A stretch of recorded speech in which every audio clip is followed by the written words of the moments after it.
Hello friends. तो आज हम पढ़ेंगे पॉलिटी में एक बहुत ही important bill, chief election commissioner and other election commissioner appointment, conditions of service and term of office bill 2023।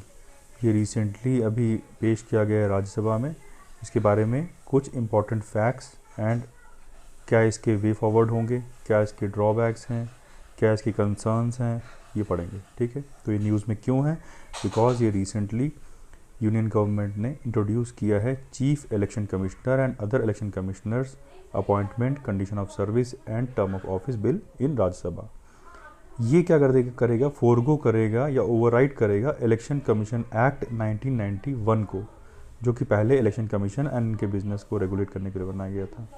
Bill aims to regulate appointment, इन सबकी अपॉइंटमेंट, इनकी सर्विस और इनका term of chief election commissioner को एंड इलेक्शन कमीशन को regulate करने के लिए बनाया गया है। It also seeks to set up a procedure for the transaction of business by the election commission. ठीक है, next is current process of appointment of chief election commissioner and election commissioner क्या है? तो as per article 324 election commission consist करता है एक chief election commissioner को और नंबर ऑफ इलेक्शन कमिश्नर को। तो सुप्रीम कोर्ट के एक केस में Anoop Barnwal versus union of India में कहा गया था कि president shall make appointment of these chief election commissioners and election commissioners only on the advice of a committee, जो कि हेड करेंगे prime minister, leader of opposition of Lok Sabha, and अगर leader of opposition of Lok Sabha नहीं होंगे तो single largest party के जो opposition leader होंगे वो, and chief justice of India. तो जब तक ये सुप्रीम कोर्ट की रूलिंग नहीं आई थी तब तक क्या प्रोसेस चलता था? Election commissioners and chief election commissioners appoint किए जाते थे by president only after recommendation from the government. Government इनको रिकमेंड करती थी एंड प्रेसिडेंट इनको अपॉइंट कर देता था। ठीक है, तो अभी जो करंट बिल है इसको हम लोग हाईलाइट्स पढ़ते हैं। तो chief election commissioner and other election commissioners will be appointed by the president on the recommendation of a selection committee. एक सिलेक्शन कमेटी बनाई जाएगी जो कि इनको अपॉइंट करेगी। अब सिलेक्शन कमेटी में कौन कौन होगा? It will consist of a prime minister as chairperson, leader of opposition in Lok Sabha as member, and जो चेंज किया गया है पिछले बिल से वो था, पहले थे चीफ जस्टिस ऑफ इंडिया और अब लाए गए हैं यूनियन कैबिनेट मिनिस्टर, जो कि नॉमिनेट किए जाएंगे प्राइम मिनिस्टर के। प्राइम मिनिस्टर इनको अपॉइंट करेंगे। अगर लीडर ऑफ अपोजिशन नहीं होगा तो same way single largest opposition party का जो लीडर होंगे वो इनको अपॉइंट करेंगे। ठीक है, देन एक सर्च कमेटी बनाई जाएगी जो कि लोगों को अपॉइंट करेगी। लोगों को 5 लोगों को चुना जाएंगे जो कि एलिजिबल होंगे for selection to be considered by selection committee. और headed search committee will be headed by cabinet secretary and 2 others member not below the rank of secretary. Search committee appoint करेगी, सिलेक्ट करेगी 5 लोगों को जो कि elections में experience रखते होंगे, नॉलेज एंड एक्सपीरियंस रखते होंगे। 5 लोगों को वो अपॉइंट करेंगे। फिर 5 लोगों में से सिलेक्शन कमेटी जो कि कंसीडर करेगी prime minister, leader of opposition and union cabinet minister, इनमें से लोगों को चुनेंगे। और एक और important cheese, selection committee other than this proposal किसी और को भी अपॉइंट कर सकती है जो वो चाहे। नेक्स्ट, अब हम लोग देखेंगे कि क्वालिफिकेशन क्या होनी चाहिए चीफ इलेक्शन कमिश्नर और इलेक्शन कमिश्नर्स की। ठीक है, तो पर्सन्स हु आर होल्डिंग और have held or equivalent to the rank of secretary. कोई ऐसी पोस्ट जो सेक्रेटरी या फिर उससे ऊपर की हो वो पोजीशन होल्ड होनी चाहिए। उस पर्सन को नॉलेज एंड एक्सपीरियंस होना चाहिए management and conduct of elections में। ठीक है, तो वो chief election commissioner and election commissioner बनने के लायक है या बन सकते हैं। उनका टर्म ऑफ ऑफिस क्या होगा? सेम जैसे पिछले बिल में था, 6 ईयर्स इनका ऑफिस का टर्म होगा, एंड या तो फिर till he attains the age of 65 years, जो भी कम हो, जो भी अर्लियर पहले हो उनमें से हम उनका टर्म डिसाइड करेगा। Then chief election commissioner and other election commissioner reappoint नहीं होंगे।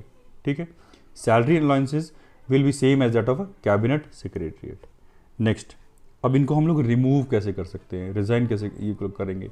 इन the same way as that of a supreme court जज। जैसे कि सुप्रीम कोर्ट के जज को हटाया जाता है उसी तरीके से ये लोग भी हटाए जाएंगे। कैसे हटाए जाते हैं? पहली बात, एक मोशन पास होगा by both the houses of the parliament with complete majority and 2/3 of the member present and voting. इन दोनों मोशंस से, इन दोनों हाउसेज से ये मोशन पास होगा। उसके बाद प्रेसिडेंट इसको प्रेसिडेंट इसको ऑर्डर देके इनको रिमूव कर सकता है, ठीक है। And election commissioner can be remove from the office on the recommendation of the chief election commissioner, इनके लिए ईजी है, ठीक है। तो all business of the election commission is to be conducted universally, मतलब ये इंडिपेंडेंट होकर काम करेंगे। अब इनका क्रिटिसिज्म क्या है इस बिल का, तो सबसे पहली बात है अगेंस्ट सुप्रीम कोर्ट ऑर्डर। जो पहले अनूप बर्नवाल केस था उसमें सुप्रीम कोर्ट ने बोला था कि prime minister, leader of opposition and chief justice of India इनको अपॉइंट करेंगे, सिलेक्ट करेंगे। बट ये chief justice of India drop करके इन्होंने उसके जबर के कैबिनेट मिनिस्टर को अपॉइंट कर लिया है, जो कि प्रपोज करेंगे प्राइम मिनिस्टर। ओके, तो ये हो गया हमारा against supreme court order. Next, ये न्यूट्रलिटी के ऊपर भी डाउट करता है कि ये जो कमेटी बनाई गई है, ये जो प्रोसेस है, न्यूट्रल है या नहीं है, क्योंकि सिलेक्शन कमेटी में किसकी होगी, सिलेक्शन कमेटी में मेजॉरिटी जो कि रूलिंग पार्टी होगी, क्योंकि प्राइम मिनिस्टर हो गए और उनके कैबिनेट मिनिस्टर हो गए, इन्हीं की मेजॉरिटी है, तो ये न्यूट्रल होने में प्रॉब्लम, एक कंसर्न है। Then eligibility criteria, bill authorize करता है सिलेक्शन कमेटी को कि सिलेक्शन कमेटी रिकमेंड करेगी, अपॉइंट करेगी किसी को भी, लेकिन other than the normal procedure ये किसी को भी अपॉइंट कर सकते हैं as chief election commissioner and election commissioner, ठीक है। ये एलिजिबिलिटी क्राइटेरिया में भी एक कंसर्न है। Then independence of chief election commissioner and election commissioner, ये जो हैं ये पॉलिटिकल एग्जीक्यूटिव के कंट्रोल के अंडर आ जाएंगे, जो कि बहुत गलत है एक independent and impartial election commission के लिए। तो तरीका क्या है, हमें सबसे पहली बात इलेक्शन कमिश्नर और चीफ इलेक्शन कमिश्नर को अपॉइंट करने के प्रोसेस के तरीके को सेम करना चाहिए।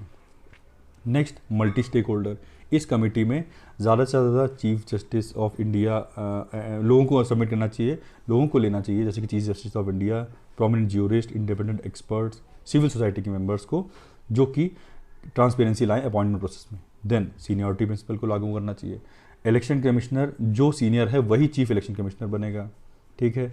नेक्स्ट, मोर कॉम्प्रहेंसिव कंसल्टेशन, किसी भी बिल को फाइनलाइज करने से पहले हमें ज़्यादा से ज़्यादा उसको कंसल्ट करना चाहिए with opposition parties, with legal experts, with stakeholders like jurist हो गए, नॉर्मल जो सिविल सोसाइटी के मेंबर्स हो गए, जो इंडिपेंडेंट एक्सपर्ट्स हो गए, इन सब से कंसिडर करके किसी भी बिल को कंसल्ट करके फिर ही हमें फाइनलाइज करना चाहिए।